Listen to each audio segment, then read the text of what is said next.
Hello, guys. Actually, this is going to be in the area of finances, and it's I would say it's fresh from the trenches. It's about my mother, and it's called fundraising sabotage. Um, my mother is sick with body-luted dementia, but she is not to the point to go to the hospice. She lives in a house, an apartment where I live as well, and actually I stayed here in order to take care of her. And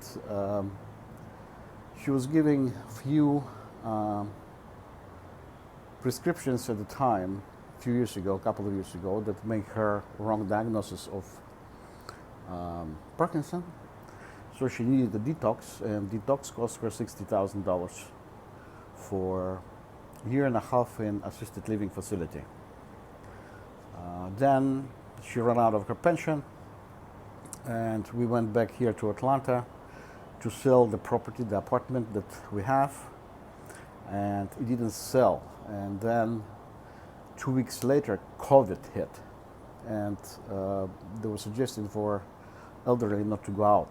She stayed in the house within a couple of months. Then I just simply took her out for fresh air and so on. And we ended up with situations that related to dementia that I couldn't control. So I had to take few weeks off from my job in order to take care of her. And I don't know, actually, I'm still on this involuntary vacation, and so I decided to do for her medical expenses, a fundraiser.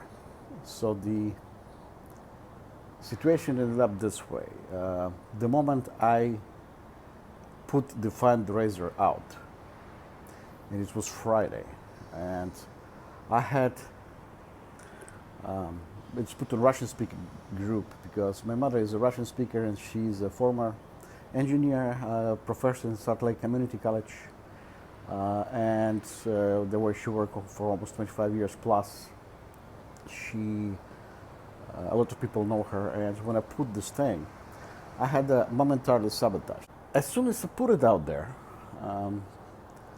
I had this either person or somebody on the internet, I don't know, and I couldn't trace the origin of the account because, you have some accounts that they have like flowers, cats, and so on and so on, but there's zero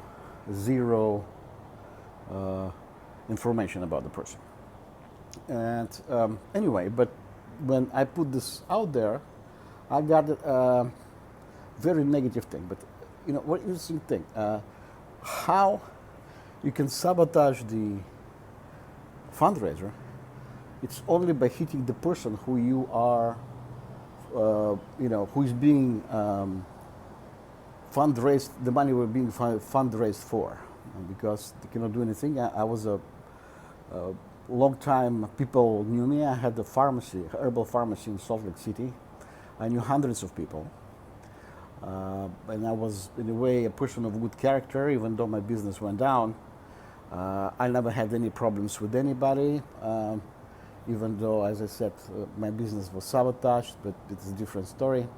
So the only way to stop the fundraiser was attacking my mother. And whoever did this, it's really ugly because, as I said, she's 82 years old and she has a dementia syndromes that becoming really bad.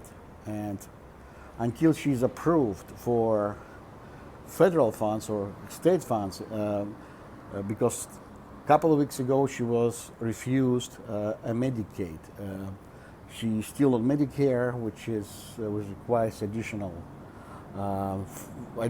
payments for so-called supplemental insurance. There's a whole bunch of stuff. Or if you don't pay for supplemental insurance, like at zero payment, you can have massive numbers of deductibles, which is go up to way up. So, my point is really simple.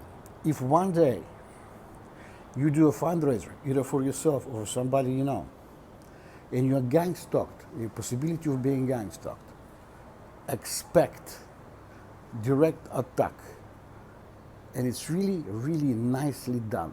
It's you will have there are specific points that are brought up that will hit every single how it's called every single reason for you to do fundraising. If you talk about money, they will hit that you're lying about your financial situation. If you have something like this, you will have you're a good person. No, you are a horrible person. You do this and this. If you have this, so practically it's a rainbow of garbage that will destroy your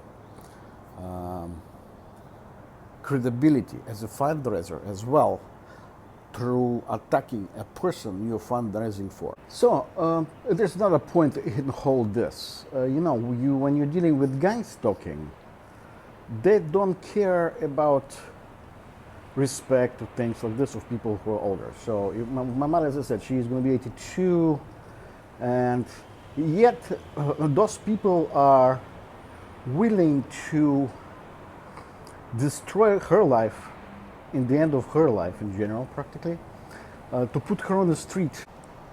So those people are can be kind of merciless. So that's why I'm saying that when you know things like this, you realize who sometimes you can deal with.